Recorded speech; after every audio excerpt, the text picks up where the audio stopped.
ನಮಸ್ಕಾರ. ಈ ವಾರವೆಲ್ಲ ನಾವು ಕೇವಲ ಇಬ್ರಿಯ ಭಾಷೆಯ ಒಂದು ಪದವನ್ನು ಗಮನಿಸಿ ಅದನ್ನು ಕಲಿತುಕೊಳ್ಳುವುದಕ್ಕೆ ಪ್ರಯತ್ನ ಮಾಡೋಣ. ನಾನು ಈ ದಿನ ನಿಮ್ಮ ಮಧ್ಯದಲ್ಲಿ ಹಂಚಿಕೊಳ್ಳುವಂಥ ಒಂದು ಪದ ಹಿನೇನಿ, HINENI ಎಂಬುದಾಗಿ ಟ್ರಾನ್ಸ್ಲಿಟರೇಟ್ ಮಾಡಬಹುದು.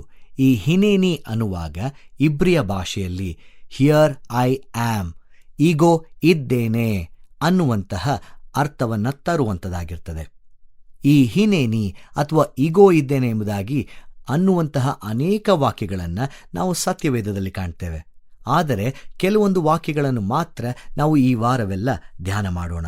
ಈ ಹಿನೇನಿ ಅಥವಾ ಹಿಯರ್ ಐ ಆಮ್ ಅಥವಾ ಈಗೋ ಇದ್ದೇನೆ ಎಂಬುದಾಗಿ ಹೇಳುವಾಗ ಒಬ್ಬರು ಕರೆದಾಗ ಮತ್ತೊಬ್ಬರು ಕೊಡುವಂತಹ ಉತ್ತರ, ತಕ್ಷಣದ ಉತ್ತರ ಇದಾಗಿರ್ತದೆ. ಈಗ ಸಾಮಾನ್ಯವಾಗಿ ಅಟೆಂಡೆನ್ಸ್ ಹಾಕುವಾಗ ನಿಮ್ಮ ಹೆಸರನ್ನು ಕರೆದಾಗ ಪ್ರೆಸೆಂಟ್ ಎಂಬುದಾಗಿ ಹೇಳ್ತೇವಲ್ಲ, ಈ ಇಮಿಡಿಯೇಟ್ ರಿಯಾಕ್ಷನ್ ಅನ್ನ ಇಲ್ಲಿ ಹಿನೇನಿ ಅಥವಾ ಹಿಯರ್ ಐ ಆಮ್ ಅನ್ನುವಂತಹ ಅರ್ಥ ತರುವಂಥದ್ದಾಗಿರ್ತದೆ ಎಂಬುದಾಗಿ ನಾವು ಅರ್ಥೈಸಿಕೊಳ್ಳಬಹುದು. ಈ ಇಂಗ್ಲಿಷ್ ಭಾಷೆಯಲ್ಲಿ ಅಥವಾ ಹಿಬ್ರಿಯ ಭಾಷೆಯಲ್ಲಿ ಇದನ್ನು ಇಂಟರ್ಜೆಕ್ಷನ್ ಎಂಬುದಾಗಿ ಕರೀತಾರೆ. ನಾ ಹೇಳಿದ್ನಲ್ಲ, ಸಡನ್ ರೆಸ್ಪಾನ್ಸ್ ಬರುವಂಥದ್ದನ್ನು ಇಲ್ಲಿ ಈ ಒಂದು ಹಿನೇನಿ ಪದದ ಮೂಲಕ ಅರ್ಥ ಮಾಡಿಕೊಳ್ಳಬಹುದು. ಆದರೆ ಕೇವಲ ಇಂಟರ್ಜೆಕ್ಷನ್ ಆಗಿರುವಂತಹ ಈ ಪದವು ಬಹಳ ಗೂಢಾರ್ಥಗಳನ್ನು, ಆಳವಾದ ಅರ್ಥಗಳನ್ನು ದೇವರ ವಾಕ್ಯ ಭಾಗದಲ್ಲಿ ಹೊಂದಿರುತ್ತದೆ. ಈ ದಿನ ನಾವು ನೋಡಿಕೊಳ್ಳಬೇಕಾಗಿರುವಂತಹ ಮೊದಲನೆಯ ವೇದ ಭಾಗ ಆದಿಕಾಂಡ ಪುಸ್ತಕ 22ನೇ ಅಧ್ಯಾಯ. ಈ ಆದಿಕಾಂಡ ಪುಸ್ತಕ 22ನೇ ಅಧ್ಯಾಯವನ್ನು ಕಾಣುವಾಗ ಇದನ್ನು 2 ಭಾಗಗಳಾಗಿ ನಾವು ನೋಡಿಕೊಳ್ಳೋಣ.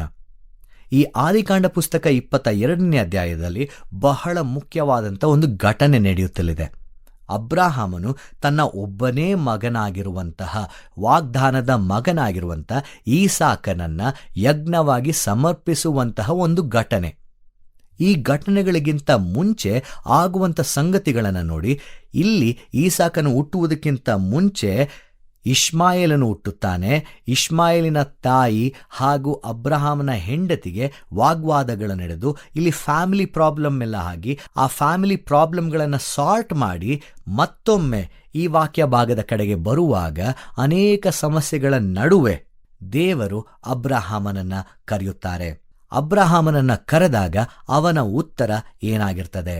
ಆದಿಕಾಂಡ ಪುಸ್ತಕ 22ನೇ ಅಧ್ಯಾಯ 1ನೇ ವಚನ. ಈ ಸಂಗತಿಗಳು ಆದ ಮೇಲೆ ದೇವರು ಅಬ್ರಹಾಮನನ್ನು ಪರಿಶೋಧಿಸಿದನು. ಹೇಗೆಂದರೆ ಆತನು ಅವನನ್ನು ಅಬ್ರಹಾಮನೇ ಎಂದು ಕರೆಯಲು ಅವನು ಈಗೋ ಇದ್ದೇನೆ ಅಂದನು.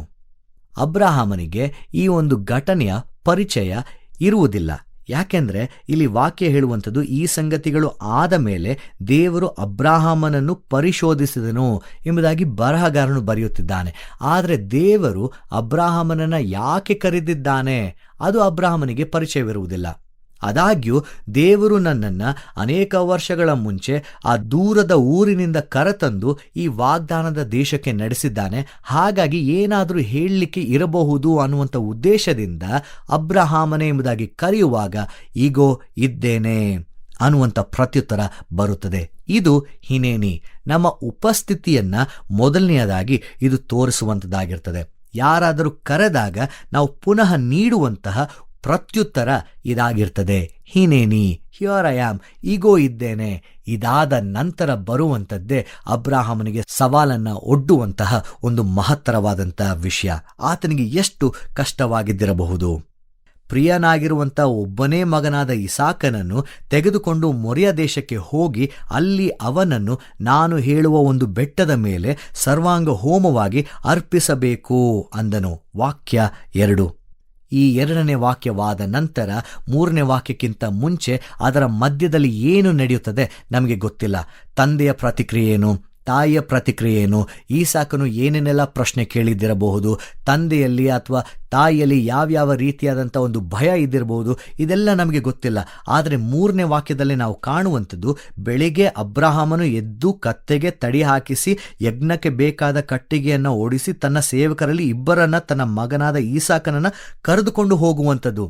ಹಿನೇನಿ ಅಥವಾ ಹಿಯರ್ ಐ ಆಮ್ ಎಂಬುದಾಗಿ ಹೇಳುವಾಗ ಕೇವಲ ಉಪಸ್ಥಿತಿಯನ್ನು ತೋರಿಸುವಂಥದ್ದಲ್ಲ, 2ನೇದಾಗಿ ವಿಧೇಯತ್ವವನ್ನು ತೋರಿಸುವಂಥದ್ದು ಆಗಿರ್ತದೆ. ಏನಾದರೂ ಕೆಲಸ ಪರವಾಗಿಲ್ಲ, ದೇವರು ಹೇಳಿದ್ದಾನೆ, ನಾನು ಮಾಡ್ತೇನೆ. ಅದು ನನಗೆ ಅರ್ಥ ಆಗಿಲ್ಲ ಅಂದ್ರೂ ಪರವಾಗಿಲ್ಲ, ನನ್ನ ಇಷ್ಟದ ವಿರುದ್ಧವಾಗಿ ಆ ಕೆಲಸವಾದರೂ ಪರವಾಗಿಲ್ಲ, ನಾನು ಅದನ್ನು ಮಾಡ್ತೇನೆ ಅನ್ನುವಂತಹ ಒಂದು ಸಿದ್ಧತೆಯನ್ನು ತೋರಿಸ್ತದೆ. ಹಿಯರ್ ಐ ಆಮ್, ಈಗೋ ಇದ್ದೇನೆ. ಈಸಾಕನು ಸಹ ಒಂದು ಪ್ರಶ್ನೆಯನ್ನು ಕೇಳ್ತಾನೆ, ಎಲ್ಲಪ್ಪ ಕುರಿನೇ ಇಲ್ವೆಲ್ಲ, ಯಜ್ಞಕ್ಕೆ ಬೇಕಾಗಿರುವಂಥ ಕುರಿ ದೇವರು ಒದಗಿಸ್ತಾನೆ ಬಾ ಅನ್ನುವಂಥ ಉತ್ತರವನ್ನು ಕೊಟ್ಟು ಕರೆದುಕೊಂಡು ಹೋಗ್ತಾನೆ. ಈ ದಿನಕ್ಕೆ ನಾವು ಕಲಿಯುವಂಥದ್ದು ಈಗೋ ಇದ್ದೇನೆ ಎಂಬುದಾಗಿ ಹೇಳುವಾಗ ಮೊದಲನೆಯದಾಗಿ ಉಪಸ್ಥಿತಿಯನ್ನು ತೋರಿಸ್ತದೆ, ಎರಡನೆಯದಾಗಿ ಸಿದ್ಧತೆಯನ್ನು ತೋರಿಸ್ತದೆ, ಮೂರನೆಯದಾಗಿ ವಿಧೇಯತೆಯನ್ನು ತೋರಿಸ್ತದೆ. ಹಿನೇನಿ, ಈಗೋ ಇದ್ದೇನೆ. ದೇವರು ನಿಮ್ಮನ್ನು ಆಶೀರ್ವದಿಸಲಿ. ನಮಸ್ಕಾರ. ಈ ಕಾರ್ಯಕ್ರಮದ ಬಗ್ಗೆ ನಿಮ್ಮ ಅಭಿಪ್ರಾಯ, ಸಲಹೆಗಳು ಹಾಗೂ ಯಾವುದೇ ಪ್ರಾರ್ಥನಾ ಮನವಿಗಳಿದ್ದಲ್ಲಿ ನಮ್ಮ ದೂರವಾಣಿ ಸಂಖ್ಯೆಗೆ ನೀವು ಕರೆ ಮಾಡಬಹುದು. ನಮ್ಮ ದೂರವಾಣಿ ಸಂಖ್ಯೆ 996026065453. ನಿಮ್ಮ ಅಭಿಪ್ರಾಯಗಳನ್ನು ಇಮೇಲ್ ಮೂಲಕವೂ ನಮಗೆ ತಿಳಿಸಬಹುದು. ನಮ್ಮ ಇಮೇಲ್ ID info@fibaonline.org. ವಂದನೆಗಳು.